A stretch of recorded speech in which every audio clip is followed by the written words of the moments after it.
Hello, everyone, and welcome to Police Off the Cuff, Real Crime Stories. I'm your host, retired NYPD Sergeant Bill Cannon, a 27-year veteran of the NYPD.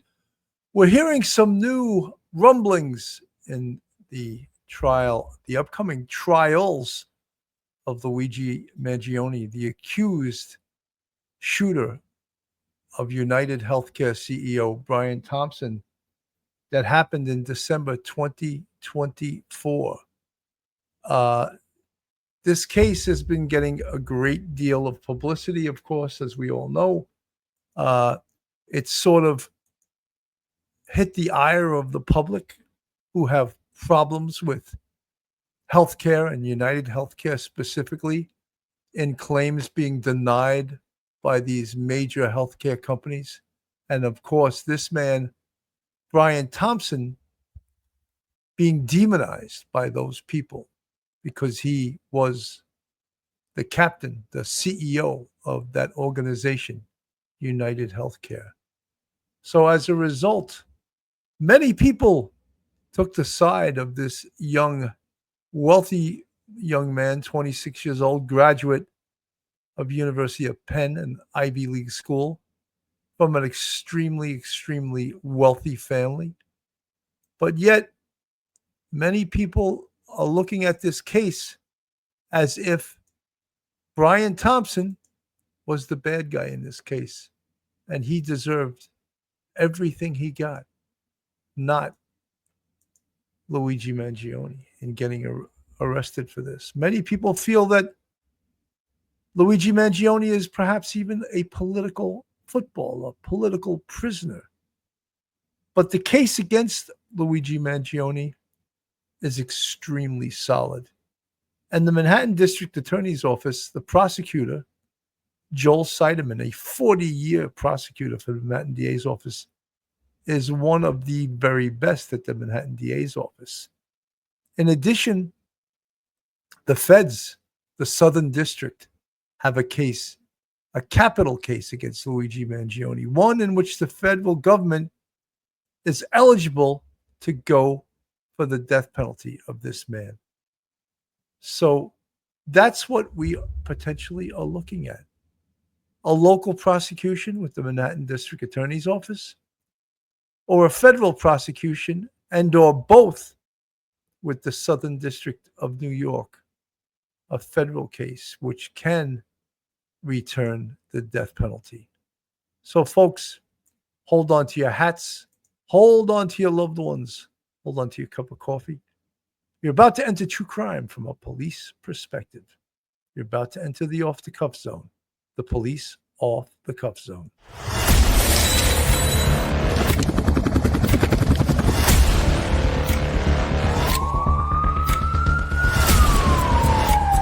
There has to be some common sense.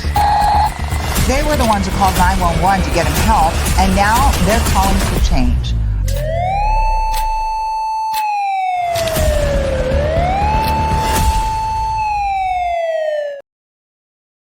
Folks, make sure you hit the subscribe button, like us, give us a thumbs up, share us, ring that bell, and make several comments. We are now sponsored by FanDuel over the Believe Network, a new sponsor for the Police Off the Cuff podcast. FanDuel is a legal and regulated online sports betting platform operating in the United States. It allows users to bet real money on the outcomes of sports events across major leagues such as the NFL, the NBA, Major League Baseball, the NHL, and more. FanDuel also offers daily fantasy sports and online casino games in certain states. What FanDuel offers: Sportsbook, bet on sports games and player props. Daily fantasy sports, draft a lineup under a salary cap and win based on player performances. Casino, online slots, blackjack, roulette, etc. in select states. Live betting, place bets in real time during games. FanDuel, the new sponsor of Police Off the Cuff Real Crime Stories. So some of the things we're dealing with right now in regards to Luigi Mangione are thus far. Luigi Mangione prosecutors respond to a claim they're plainly lying. Manhattan prosecutors have responded to claims from Luigi Mangione's defense team that they were plainly lying on a subpoena to illegally access their clients' medical records. Attorneys for Mangione said the Manhattan District Attorney's Office obtained more than 120 pages of private medical data from Aetna without the court or defense team's knowledge. They also alleged that the prosecutors made up fake court dates for the subpoena that was months ahead of the real one. Prosecutors were plainly lying to get the materials as soon as possible. The defense said in filing obtained by Business Insider. Why it matters? Mangione, who is 26, is accused of fatally shooting United Healthcare CEO Brian Thompson outside a hotel in Manhattan in December 2024. He was taken into custody in Altoona, Pennsylvania, following a 5-day manhunt. Mangione is facing multiple federal charges, including murder through the use of a firearm and stalking. He is also charged at the state level in New York and Pennsylvania. He has pleaded not guilty to all charges. In a letter sent to Judge Gregory Courtroom Friday, obtained by Newsweek, Assistant District Attorney Joel Seidemann said Aetna released the medical information that he said had been outside the remit of the subpoena's request. The people issued a valid subpoena to Aetna for the appropriately limited set of relevant information, Seidemann wrote. Though no fault of the people, Aetna seemingly provided materials outside the scope of the subpoena. The people then properly identified the error and notified the court and the defense and deleted our copy of said materials. Seidemann said the prosecution was only seeking the account number and the period of time during which Luigi Mangione received coverage in its subpoena to Aetna. The defense said Aetna sent the prosecution a trove of protected medical information, including different diagnoses as well as specific medical complaints made by Mr. Mangione in the filing obtained by Business Insider. So this sounds like a lot of lawyer-esque things, arguments that attorneys argue over before preliminarily to going to trial. And this case has gotten so much press that it's a little strange that this is a murder case, and it would seem that the outlook and the general public is rooting for the person who's accused of the murder, Luigi Mangione. Evidence of that is that so far there is $1.04 million donated to his defense fund. 1.04, and their goal, which they will probably reach shortly, they may have already reached it, is 1.5 million. Let's not forget, Luigi Mangione is facing 3 potentially separate trials. One by the Manhattan DA's office, one by the Southern District of New York, the federal government, and one by the Altoona, Pennsylvania jurisdiction, where he was arrested in a 5-day manhunt after the shooting. So the politics of this does not stop, and there are people rooting for Luigi Mangione. This is from Banfield.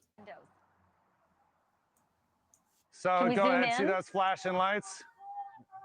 Yeah, zoom in if you can.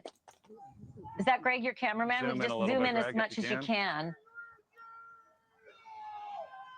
And I'm pretty sure we're not going to be able to see any. This was when he was in jail in Pennsylvania. Rest assured, gentlemen, we can absolutely hear you. But and isn't that interesting, Ashley? You got your interview. Are you guys doing the strobe light for us? Was that the strobing was for us? That's what I'm saying, so. Ashley. Isn't it interesting to see what accommodations that they have? They got their own light switches. They're obviously watching TV. They're all doing past it. Any sort of 10 o'clock curfew, Yep, they're doing this for you. They're watching News Nation at this very moment. They're putting on that. They're all flicking their cell lights on and off. No, keep the camera over there. I want to see how many there are. That's fascinating to me. Great. Can you pan back over? Keep seeing it. Yeah. I'm counting. Pan back over. I want to just see how many of them are 5, 6. Doing their strobe lights for us. All right. Well, I do want to say thank you, guys. I really appreciate all of you. So then you could just see how this has become sort of like a circus. That was when he was in Huntington, PA, when he was incarcerated there, prior to being extradited back to New York City. So this case is a lot of publicity, a lot of things going on, 3 potential jurisdictions that in fact, there's an attorney from Altoona, PA, that was representing Luigi Mangione. And to think that his name is Thomas Dickey, I'm going to play a little bit of him, that he has to worry about a prosecution in that jurisdiction also. So he hasn't had an opportunity to make any plea. My anticipation is going to be when and if that happens, he's going to plead not guilty. I mean, we've seen no evidence. We've seen nothing. And I was reminding people today about, you talk about America a little bit and what some wonderful things about this country, and particularly in the criminal justice system, and that's the presumption of innocence. And I don't want people to jump to, these prejudgment things, that because nobody would ever want that if they were accused or one of their loved ones were accused. And as the big hearing today, I haven't seen any evidence yet. I don't even know if this is him or whatever. So we're going to test those waters and give the government a chance to bring some evidence forward. Do the job. Let me ask you something in terms of developing why he would not be responsible. What understanding do you have about this quiet period that this guy had, where nobody could get in touch with him after his surgery, where people were worried about him, that led his family to report him missing? What do you know about that period? I know nothing about that, Chris. So I wouldn't comment on that, and I would only be speculating, and I don't even know what's out there. But don't you have to? I mean, that's pretty much all you have, isn't it? Well, yeah, Chris. And like I said, I'm not, if I disappoint you, I'm sorry and too bad. But I've been involved in this case for, probably less than, 12 hours now. And I've, as a lawyer should do, is I got to look at evidence. And as you watch the picture on the screen of a man wearing a hoodie, pulling a gun out with his silencer, it's a long gun, and shooting at least 3 shots at the CEO of United Healthcare, Brian Thompson. And what we know also is that the ballistics match to the gun that Luigi Mangione was caught with in Altoona, PA. So when this attorney says he has no idea what evidence they have, not only did they recover the gun that was used in this shooting, but they recovered a manifesto, his intentions on doing it. They recovered his backpack. They recovered all kinds of writings. So when this attorney says he doesn't know what kind of evidence the government has, I mean, it's actually laughable to listen to it. Yeah, I'm not going to go by conjecture and opinions and speculation, what people think. We as lawyers look at evidence. So, tomorrow will be another day, and we're gonna start looking into that. Have you had a chance to speak to your client? I have. And how did you meet him in terms of his demeanor and disposition towards this? As I told everybody today, Chris, my idea was to develop a relationship, a bond, so to speak, an attorney-client relationship, where I want to have him have trust and faith in me, and vice versa. And so I thought that we accomplished that today, and so I'm pleased with that in the short time we've had together. So this was when Luigi Mangione was first arrested when this case happened in December. So 5 days later, he was arrested. Now the case it's quite interesting because 3 jurisdictions, as I mentioned before, or 3 separate prosecutors, the Manhattan DA's office, the Southern District of New York, and Altoona, PA prosecution, where he was arrested. So all of that is interesting stuff. One of the big decisions today was that Luigi Mangione had been asked by his defense team if he could have a laptop to help prepare and assist his attorneys in his defense.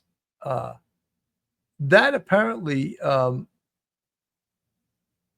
is going to be allowed. The judge said that he would absolutely allow him to have a laptop in order to help his defense attorneys. One of which is Karen Friedman Agnifilo. She is the main defense attorney. She is the one in charge. And I believe her husband is another defense attorney on this case. And there's a third. This case is getting lots of interest nationally, internationally, locally. James Patterson, the famous novelist, Vicky Ward, who just wrote a book on the Idaho 4, and Brian Kohlberger, they are to write a book on the United Healthcare CEO's killing called The Hunt for Luigi Mangione. So after teaming up on a bestseller about the murder of 4 University of Idaho students, James Patterson and Vicky Ward are collaborating on a book about the fatal shooting of United Healthcare CEO Brian Thompson and the hunt for his alleged killer, Luigi Mangione. Little Brown and Company announced the book, which currently has no title or release date. Patterson, one of the world's best-selling novelists, and Ward, an investigative reporter who has worked at CNN and Esquire, plan to draw up upon exclusive interviews, firsthand reporting, and court transcripts, among other sources. Mangione had pleaded not guilty to a federal murder charge for last December's shooting outside of a Manhattan hotel. Mangione, an Ivy League graduate from a prominent Maryland real estate family, has since become a symbol of frustration with the healthcare system. This is a story about the American dream gone wrong. It's also a story of one young man's descent from Ivy League graduate to notorious accused killer to the so-called political martyr. Patterson said this in a statement on Wednesday.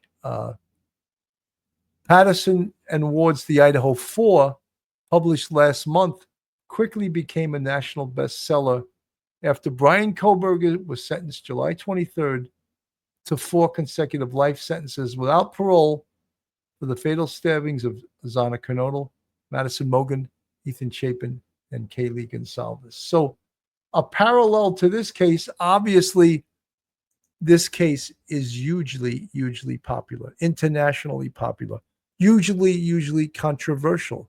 Controversial in the way that people are taking sides and insisting that Luigi Mangione is innocent, that he had nothing to do with this. And when I hear things like that, and we are apprised and are real criminal justice people, it makes me laugh in a way, in a sick, sad way. Because again, as in the case of Brian Kohlberger and the deaths of the 4 students in the Idaho 4, the evidence against Luigi Mangione is overwhelming. This is from Law and Crime.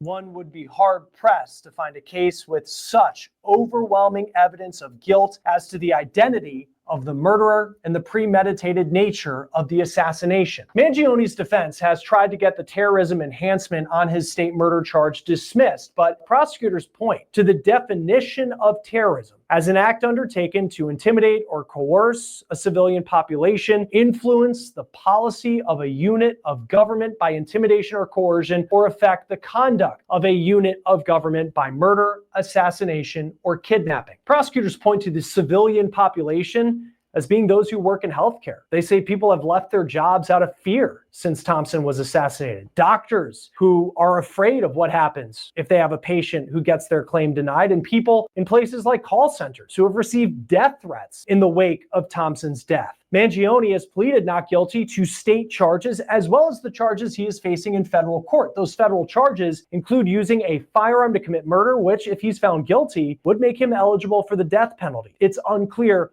when Mangione could go on trial. Even though Luigi Mangione is an accused murderer, he has received a lot of support, and his arrest has sparked a larger conversation about healthcare in America.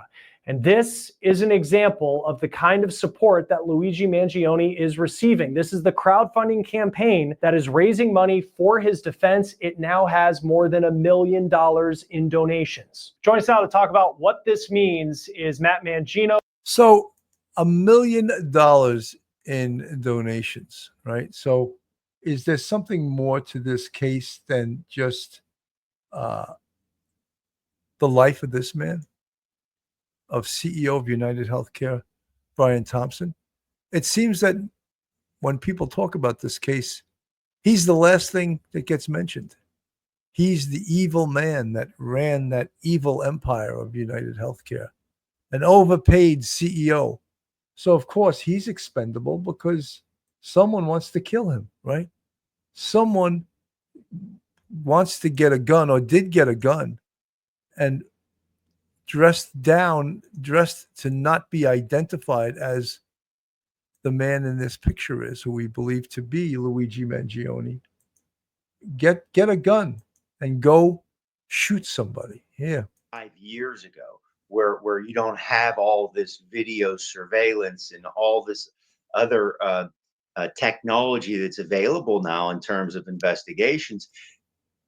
Suppression of these written documents could be fatal to this prosecution, but that's not the case anymore. Certainly, you want to be able to use that because it's very important. It is the defendant taking responsibility for his conduct to that where he was before it, and as you said, even days before it, encountering the same victim. So you have that idea, that he's preparing for this assassination. So yeah, there's evidence for this case to go forward, whether or not these documents were admissible or not.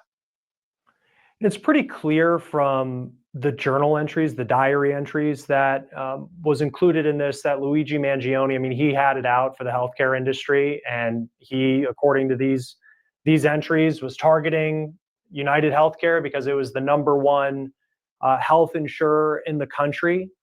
So there was this political motive that he had to commit this crime. He's facing this terrorism enhancement charge in the state of New York. How strong of an argument does the toughest charges really would come from the U.S. Attorney's Office of the Southern District, because the federal government has the death penalty. The Manhattan DA's office, although probably has an amazing case against him. I know the prosecutor, Joel Seidman, outstanding prosecutor, 40 years in the Manhattan DA's office. I don't think the feds are going to be able to come up with someone who is as good as him. So Luigi Mangione, who's facing charges related to the killing of United Healthcare CEO Brian Thompson, received a judicial ruling on Monday allowing him to access his laptop while in federal custody. The decision came as Mangione prepares to fight multiple federal and state charges linked to the December 2024 shooting of Thompson in Manhattan, including murder with a firearm, forgery, and identity falsification. He has pleaded not guilty to all charges. The case against Mangione is one of the most closely watched federal murder prosecutions in recent years. Mangione is eligible for the death penalty if convicted of federal murder. Attorney General Pam Bondi directed federal prosecutors to seek the death penalty earlier this year. Mangione's attorneys argued that allowing the defendant to use a laptop in jail is crucial for his ability to prepare for trial and participate in his own defense. So the judge has ruled Luigi Mangione can take part in his own defense, and he can use a laptop to take part in his own defense. Folks, FanDuel, an American gambling company, offers sportsbook, daily fantasy sports, horse racing, and online casino services. Founded in Edinburgh, Scotland in 2009, it became as the news prediction site HubDub before transitioning to its current services. FanDuel's partnered with the NFL, NBA, WNBA, Major League Baseball, NHL, and PGA Tour, and operates FanDuel Racing and FanDuel Faceoff. Formed in 2018 through a merger with the U.S. operations of Paddy Power Betfair, now Flutter Entertainment, FanDuel emphasizes responsible gaming, with 92% of employees viewing it as a good workplace. FanDuel, the newest sponsor of the Police Off the Cuff podcast with on the Believe Network. So that is our report for today, folks. Luigi Mangione seemed to be the favorite of pop culture.